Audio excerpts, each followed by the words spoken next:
शांति, सुख, आनंद और पैसा सब मिलेगा। केवल गौतम बुद्ध ने बताई, इस रहस्यमयी सीख को अपने जीवन में अपना लो।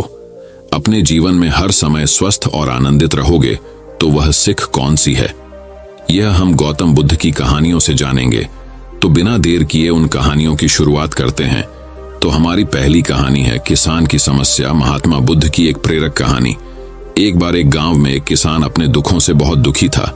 किसी ने उसको बताया कि तुम अपने दुखों के समाधान के लिए गौतम बुद्ध की शरण में जाओ, वह तुम्हारे सभी दुखों का समाधान कर देंगे। यह सुनकर वह किसान बुद्ध की शरण में चल पड़ा। वह गौतम बुद्ध के पास पहुंचा और कहा, हे महात्मा, मैं एक किसान हूं और मैं अपनी जीविका चलाने के लिए खेती करता हूं, लेकिन कई बार वर्षा यानी बारिश पर्याप्त नहीं होती है और मेरी फसल बर्बाद हो जाती है।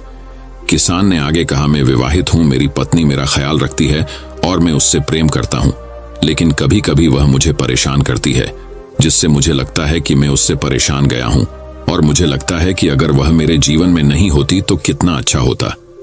गौतम बुद्ध उस किसान की बात शांतिपूर्वक सुनते रहे। किसान ने आगे कहना जारी रखा और बोला, मेरे बच्चे भी हैं, वो अच्छे हैं, लेकिन कभी कभी वो मेरी बात नहीं मानते और उस समय मुझे बहुत क्रोध आता है। लगता है वो मेरे बच्चे हैं ही नहीं। किसान ऐसी ही बातें बुद्ध से करता गया और उसने अपने सारे दुखों को एक एक करके बताया। गौतम बुद्ध ध्यानपूर्वक उस किसान की समस्याओं को सुनते गए। उन्होंने बीच में एक शब्द भी नहीं कहा। किसान अपनी समस्याएं बताता चला गया और आखिर में किसान के पास बताने को कोई भी समस्या नहीं बची। अपना मन हल्का हो जाने के बाद वह चुप हो गया और बुद्ध के जवाब की प्रतीक्षा करने लगा, लेकिन बुद्ध ने कुछ नहीं कहा। किसान अब और सब्र नहीं कर सकता था। वह आवाज ऊंची करते हुए बोला, क्या आप मेरी समस्याओं का समाधान नहीं करेंगे? मैं तुम्हारी कोई सहायता नहीं कर सकता, बुद्ध ने उत्तर दिया।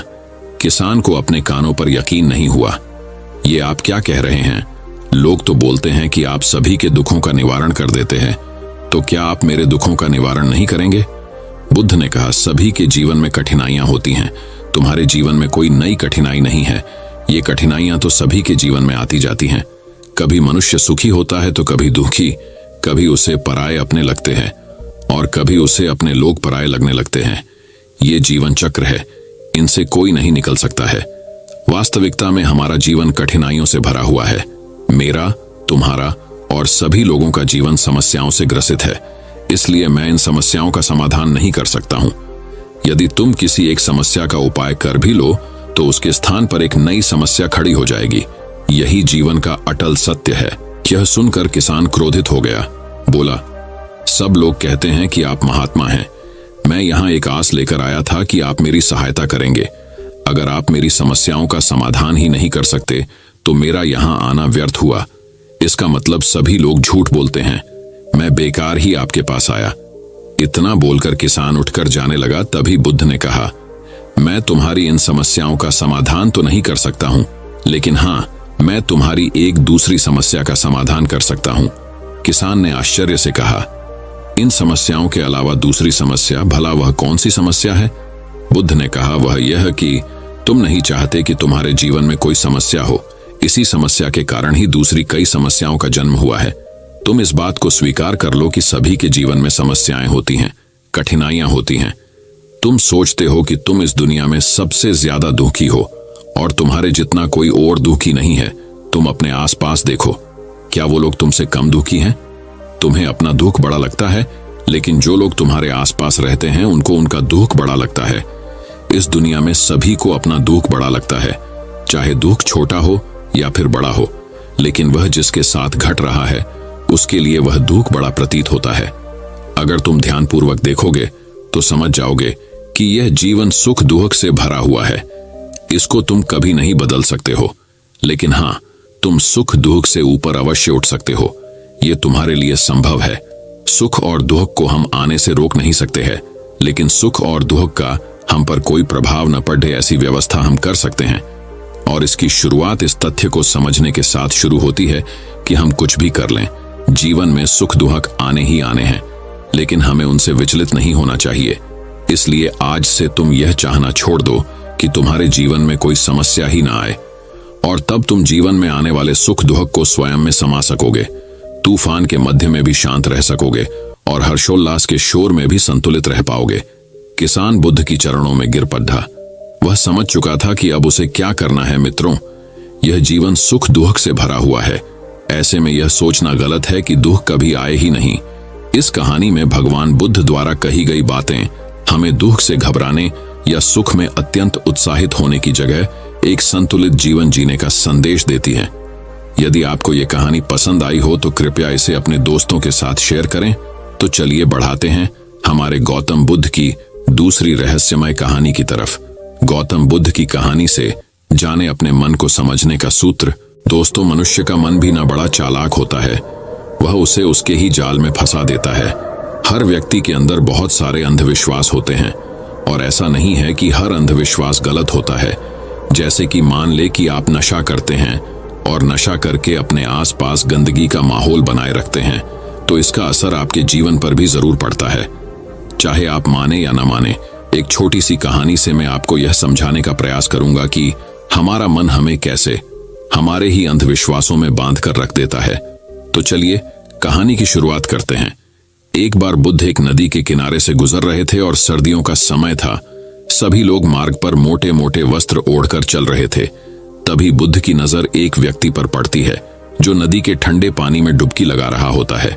बुद्ध उस व्यक्ति को देखकर थोड़ा आश्चर्यचकित होते हैं, क्योंकि वो व्यक्ति कांप भी रहा था और नहा भी रहा था। बुद्ध उस व्यक्ति से इतनी ठंड में नदी में डुबकी लगाने का कारण पूछते हैं। फिर वह व्यक्ति बुद्ध को बताता है कि वह सुबह सुबह नदी में नहा धोकर पूजा के लिए जा रहा था। तभी उसका पैर एक मेंढक पर पड़ गया और उसके कारण मैं अपवित्र हो गया हूँ और इसलिए मैं फिर से पवित्र होने के लिए नदी में डुबकी लगा रहा हूँ। बुद्ध उस व्यक्ति की बात सुनकर मुस्कुराते हैं और उससे पूछते हैं, क्या तुम मुझे बता सकते हो कि वो मेंढक कहाँ रहता है? वह व्यक्ति कहता है, पानी में। फिर बुद्ध कहते हैं, जब तुम इस पानी में डुबकी लगाने से पवित्र हो सकते हो, तो वह मेंढक तो हमेशा से ही इस पानी में ही रहता है। तो वह मेंढक तो पहले से ही पवित्र होगा, उसके छूने से तुम अपवित्र कैसे हो सकते हो? उस व्यक्ति को बुद्ध की बात जचती है और वह पानी के बाहर आ जाता है।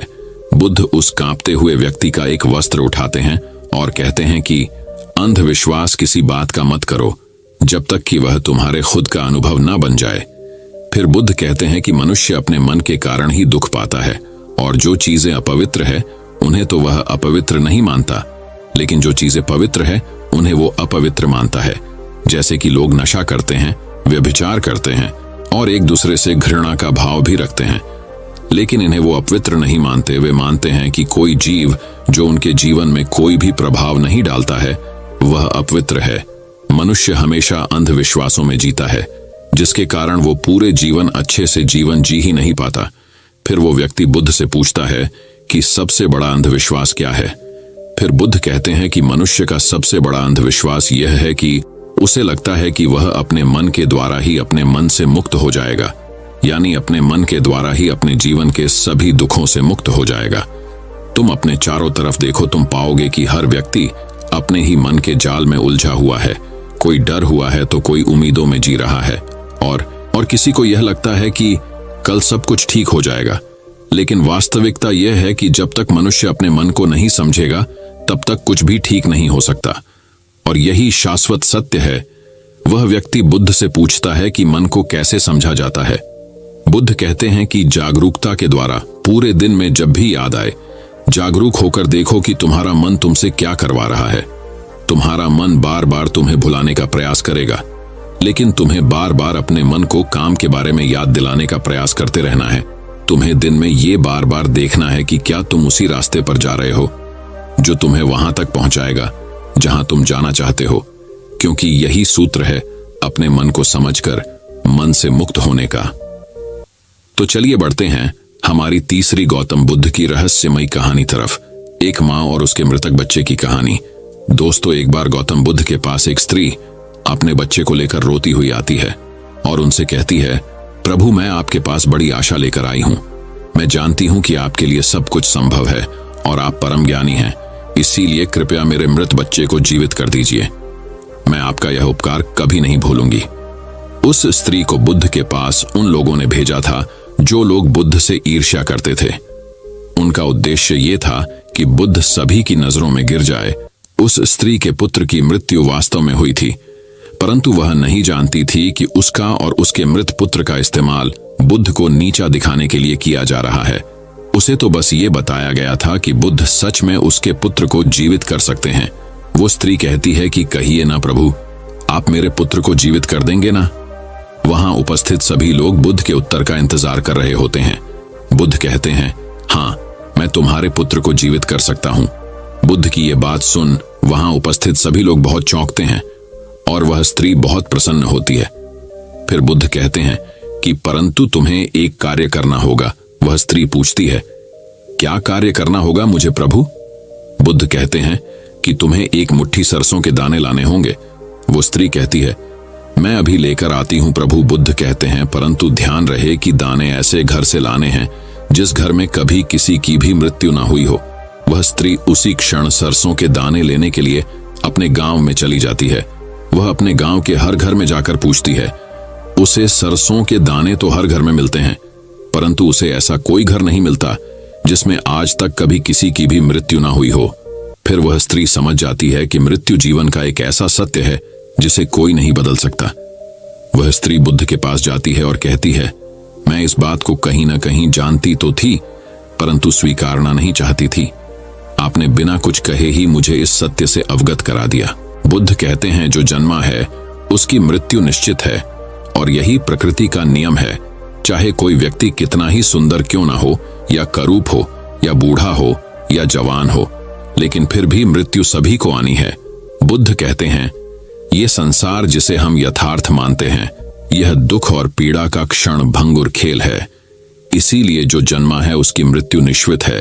दोस्तों, यह कहानी आपको कैसी लगी और इस कहानी से आपको क्या सीखने को मिला, ये हमें नीचे कमेंट बॉक्स में कमेंट करके जरूर बताएं। तो चलिए जानते हैं हम आखिर जिंदगी में असली खुशी कैसे प्राप्त करें एक और कहानी के माध्यम से। तो चलिए बिना देर किए उस कहानी की शुरुआत करते हैं। कहानी का नाम है असली खुशी। नीलेश बड़े असमंजस में था। समझ में ही नहीं आ रहा था कि हंसे या रोए। सामने मार्कशीट पड़ी हुई थी जिसमें हर विषयों में उसे सबसे अधिक नंबर मिले थे, पर उसे वह खुशी नहीं मिल पा रही थी जो अच्छे अंक मिलने पर होती है। आखिर नीलेश के साथ ऐसा क्यों हो रहा था? क्या हुआ था नीलेश के साथ? दरअसल नीलेश और कमल दोनों एक ही कक्षा में पढ़ते थे, पर दोनों के स्वभाव में बहुत अंतर था। जहां कमल शांत स्वभाव का था, वहीं नीलेश को हर समय कोई ना कोई शरारत सूझती रहती थी। पढ़ाई में उसका मन ही नहीं लगता था। वहीं कमल पढ़ाई में अव्वल था। शिक्षक के हर सवालों का जवाब वह फट से दे देता था। नीलेश को इसी चीज की तकलीफ थी। खुद पढ़ाई में ध्यान न लगाकर कमल के हर क्रियाकलापों की कॉपी करना ही उसका काम था। कैसे उसे पीछे धकेले और नीचा दिखाए, बस इसी चक्कर में वह हमेशा लगा रहता था। इन सब के बीच में इसका सबसे बुरा असर उसकी खुद की पढ़ाई पर पड़ रहा था। इसी तरह एक बार लंच टाइम में जब कमल थोड़ी देर के लिए कक्षा से बाहर गया तो नीलेश ने उसके स्कूल बैग से विज्ञान की कॉपी चुरा ली, ताकि जब शिक्षक उससे कुछ पूछे तो वह जवाब देने की स्थिति में ना हो। हुआ भी वही। शिक्षक की खूब डांट पड़ी कमल को। नीलेश तो मंद मंद मुस्कुरा रहा था। हर समय नीलेश मौके की ताक में रहता कि कैसे कमल को परेशान करे। एक तरह से वह कमल की वजह से हीन भावना का शिकार भी होते जा रहा था। उसे लगता था कि वह कभी पढ़ाई नहीं कर पाएगा। कभी कमल का पेन गायब कर देता तो कभी लंच बॉक्स में खाना ही नहीं रहता। कमल को परेशान देखकर उसे बड़ी खुशी होती थी। धीरे धीरे उसकी शरारत और हीन भावना दोनों ही बढ़ने लगे। क्लास के दूसरे बदमाश लड़कों से भी उसकी दोस्ती हो गई थी, जो उसे हर समय उकसाते रहते थे। नीलेश की एक दोस्त थी रितिका, जिसकी हर बात वह मानता था।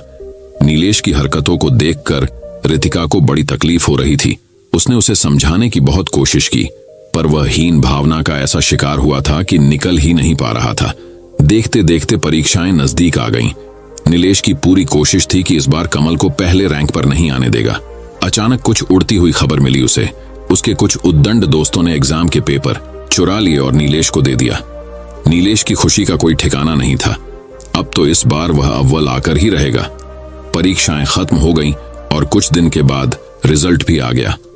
अपनी कक्षा में वह सबसे अव्वल था। उसने कमल की तरफ विजयी मुस्कान से देखा। आज उसने कमल को पीछे छोड़ दिया था। कमल को अपने कम नंबरों से थोड़ी निराशा जरूर थी, पर वह हारा नहीं था। उसने नीलेश को उसकी सफलता पर बहुत बधाई दी और उसे गले लगा लिया। नीलेश असमंजस में पड़ गया, क्या करे क्या ना करे, अपने स्वभाव पर रोए या कमल की अच्छाई पर खुश हो। जिस लड़के को उसने परेशानी के सिवा कुछ ना दिया था, आज वही उसे उसकी सफलता पर बधाई दे रहा था। पल भर में ही उसकी जीत की खुशी काफी हो गई और आईने की तरह उसके कारनामे सामने दिखने लगे। बेईमानी से लाई गई रैंक पर उसे अब बड़ी शर्मिंदगी हो रही थी। सामने रखे अच्छे अंक भी उसे बार बार उसकी गलतियों का एहसास करा रहे थे। उसकी आंखों के कोरों से शर्मिंदगी के आंसू बहने लगे और अपनी गलतियों को सुधारने का मौका सूझने लगा। उसने मन में ठान लिया कि वह कमल से अपनी पिछली गलतियों के लिए माफी मांगेगा और शिक्षक के सामने अपनी चोरी भी कबूल करेगा, चाहे उसे स्कूल से निकलना ही क्यों ना पड़े। तभी सर ने आवाज दी, नीलेश यहां आओ, तुम्हारी क्लास में फर्स्ट रैंक आई है। मैं तुमसे बहुत खुश हूं। बताओ तुमने ये सफलता कैसे हासिल की। नीलेश बड़ा असमंजस में था। समझ में ही नहीं आ रहा था कि हंसे या रोए। सामने पेपर की मार्कशीट पड़ी हुई थी जिसमें हर विषयों में उसे सबसे अधिक नंबर मिले थे, पर उसे वह खुशी नहीं मिल पा रही थी जो अच्छे अंक मिलने पर होती है। नीलेश दबे की उद्यमों से ब्लैक बोर्ड के सामने पहुंचा। सर, फर्स्ट रैंक मेरी नहीं कमल की आई है। मैं आप सभी से माफी मांगता हूं। मैंने चीटिंग की है। कमल को नीचा दिखाने के लिए मैंने पेपर आउट करा दिया था सर। आप इसकी जो चाहे वो सजा मुझे दे सकते हैं। कमल, मैंने हमेशा तुम्हें परेशान करता रहा, पर आज तुमने ही मुझे गले लगाकर बधाई दी। और ये कहते कहते नीलेश की आंखों में आंसू आ गए। क्लास के सबसे शरारती बच्चे को इस तरह टूटता देख सभी भावुक हो गए। रितिका और कमल फौरन उसके पास पहुंचे और उसका हाथ थाम लिया। स्कूल मैनेजमेंट ने भी नीलेश का पश्चाताप बेकार नहीं जाने दिया और पुनः परीक्षा ले उसे पास कर दिया। तो चलिए बढ़ाते हैं हमारी अगली कहानी की तरफ। कोयले का टुकड्ढा, एक बेहद प्रेरणादायक कहानी। अमित एक मध्यम वर्गीय परिवार का लड़ीडीढ था। वह बचपन से ही बद्ध, आज्ञाकारी और मेहनती छात्र था, लेकिन जब से उसने कॉलेज में दाखिला लिया था उसका व्यवहार बदलने लगा था। अब ना तो वो पहले की तरह मेहनत करता और ना ही अपने माँ बाप की सुनता, यहाँ तक कि वो घर वालों से झूठ बोलकर पैसे भी लेने लगा था। उसका बदला हुआ आचरण सभी के लिए चिंता का विषय था। जब इसकी वजह जानने की कोशिश की गई तो पता चला कि अमित बुरी संगति में पड़ गया है। कॉलेज मुझे उसके कुछ ऐसे मित्र बन गए हैं जो फिजूल खर्ची करने, सिनेमा देखने और धूम्रपान करने के आदी हैं। पता चलते ही सभी ने अमित को ऐसी दोस्ती छोड़ आज पढ़ाई लिखाई पर ध्यान देने को कहा, पर अमित को इन बातों से कोई असर नहीं पड़ रहा था। उसका बस एक ही जवाब होता, मुझे अच्छे बुरे की समझ है। मैं भले ही ऐसे लाडीडीडीएचको के साथ रहता हूं, पर मुझ पर उनका कोई असर नहीं होता। दिन ऐसे ही बीतते गए और धीरे धीरे परीक्षा का दिन आ गया। अमित ने परीक्षा से ठीक पहले कुछ मेहनत की, पर वो पर्याप्त नहीं थी। वह एक विषय में फेल हो गया। हमेशा अच्छे नंबरों से पास होने वाले अमित के लिए ये किसी जोरदार झटके से कम नहीं था। वह बिल्कुल टूट सा गया। अब ना तो वह घर से निकलता और ना ही किसी से बात करता, बस दिन रात अपने कमरे में पढ़े कुछ सोचता रहता।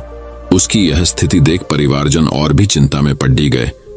सभी ने उसे पिछला रिजल्ट भूल आगे से मेहनत करने की सलाह दी, पर अमित को तो मानो सांप सूंघ चुका था। फेल होने के दुख से वो उबर नहीं पा रहा था। जब ये बात अमित के पिछले स्कूल के प्रिंसिपल को पता चली तो उन्हें यकीन नहीं हुआ। अमित उनके प्रिय छात्रों में से एक था और उसकी यह स्थिति जान उन्हें बहुत दुख हुआ। उन्होंने निश्चय किया कि वो अमित को इस स्थिति से जरूर निकालेंगे। इसी प्रयोजन से उन्होंने एक दिन अमित को अपने घर बुलाया। प्रिंसिपल साहब बाहर बैठे अंगीठी ताप रहे थे। अमित उनके बगल में बैठ गया।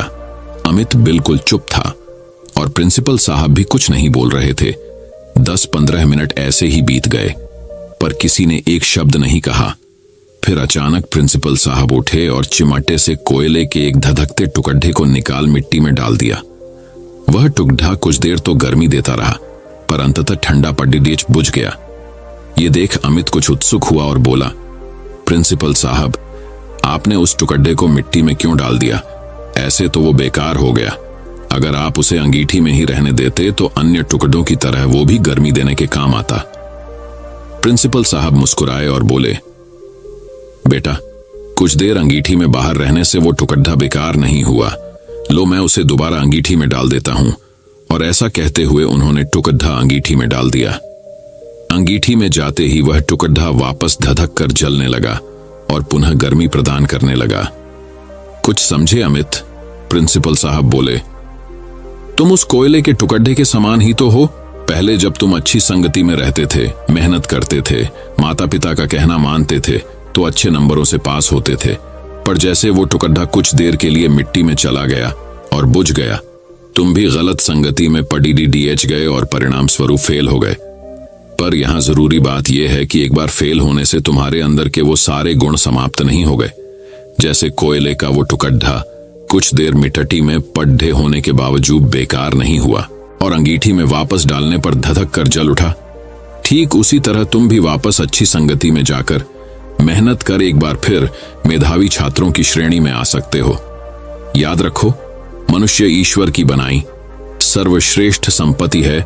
उसके अंदर बद्धी हार को भी जीत में बदलने की ताकत है।